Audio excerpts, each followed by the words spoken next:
এই মুহূর্তে বক্তব্য রাখবেন আমাদের প্রধান অতিথি মহানগর ছাত্র দলের সিনিয়র যুগ্ম সাধারণ সম্পাদক জনাব জাকিরুল হক তোহা। জনাব জাকিরুল হক তোহাকে ওনার বক্তব্য দেওয়ার জন্য অনুরোধ জানাবো। শ্রদ্ধার সাথে স্মরণ করছি শহীদ প্রেসিডেন্ট জিয়াউর রহমানকে।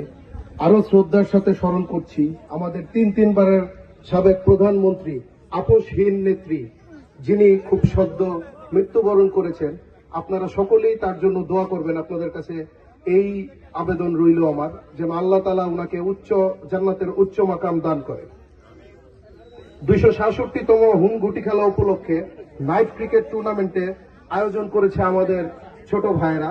আপনারা সকলেই এই কুয়াশা শীতের রাত্রিতে উপস্থিত হয়ে যায়। এই জন্য আমি আমার প্রান্তীয় সংগঠন বাংলাদেশ জাতীয়তাবাদী ছাত্রদল ময়মনসিংহ মহানগর শাখা থেকে আপনাদেরকে শুভেচ্ছা ও অভিনন্দন জ্ঞাপন করছি। আমাদের এই মঞ্চে উপবিষ্ট আছেন গাগরা ইউনিয়ন বিএনপির সাবেক সিনিয়র যুগ্ম আহ্বায়ক শামসুর আলম সুরুজ ভাই এবং রাজপথের পরীক্ষিত নেতৃত্ব আমার আদরের ছোট ভাই কোতোয়ালি ছাত্রদলের সভাপতি আরিফ রাব্বানী। এখানে বিষয়টা হচ্ছে, আসলে খেলা হচ্ছে প্রতিভা বিকাশের একটা মাধ্যম। এই খেলার মাধ্যমে বাংলাদেশকে আমরা বিশ্বের দরবারে মাথা উঁচু করে দাঁড়া করাতে পারি। আমাদের দেশনায়ক তারেক রহমান 31 দফার পর 8টা বিষয়ের উপর আলোকপাত করেছেন, যেখানে তিনি বলেছেন ক্রীড়া যদি হয় পেশা, পরিবার পাবে ভরসা। আমরা এই ক্রীড়াকে পেশা হিসাবে প্রতিষ্ঠিত করব এবং যে সাধারণ জনগণের, আপামর জনগণের যে জীবনযাত্রার মানের উপর আলোকপাত করে আমাদের দেশনায়ক তারেক রহমান বর্তমান চেয়ারপারসন যে বিষয়গুলি উল্লেখ করেছে, আমরা সেই বিষয়গুলো অক্ষরে অক্ষরে পালন করব। এতে করে আমাদের সকলের, আপামর জনগণ এবং আমজনতা সকলের জন্যই মঙ্গল হবে।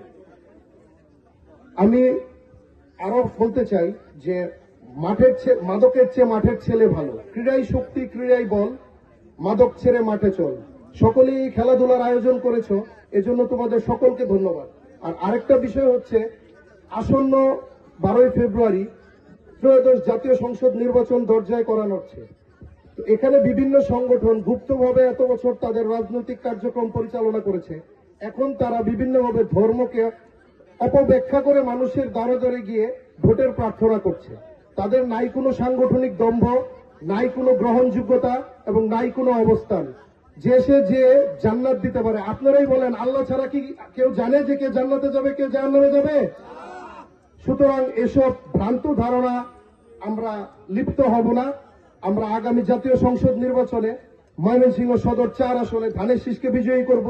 ব্যক্তির পছন্দ অপছন্দ থাকতেই পারে, এই ধানের শীষ শহীদ জিয়াউর রহমানের, এই ধানের শীষ আমাদের আপোষহীন নেত্রী খালেদা জিয়ার, এই ধানের শীষ দেশনায়ক তারেক রহমানের।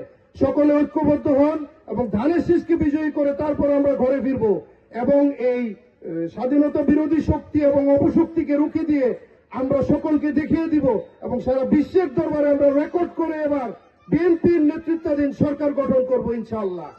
সকলকে ধন্যবাদ জ্ঞাপন করে, এবং আমি একটা ছাত্র দলের নগণ্য কর্মী, এরকম একটা জায়গায় আমাকে প্রধান অতিথি হিসাবে আসন্ন করার জন্য আমি সকলের প্রতি কৃতজ্ঞতা জ্ঞাপন করে এবং সকলের প্রতি আমার ধন্যবাদ পুনরায় এবং কৃতজ্ঞতা জ্ঞাপন করে আমার বক্তব্য শেষ করছি।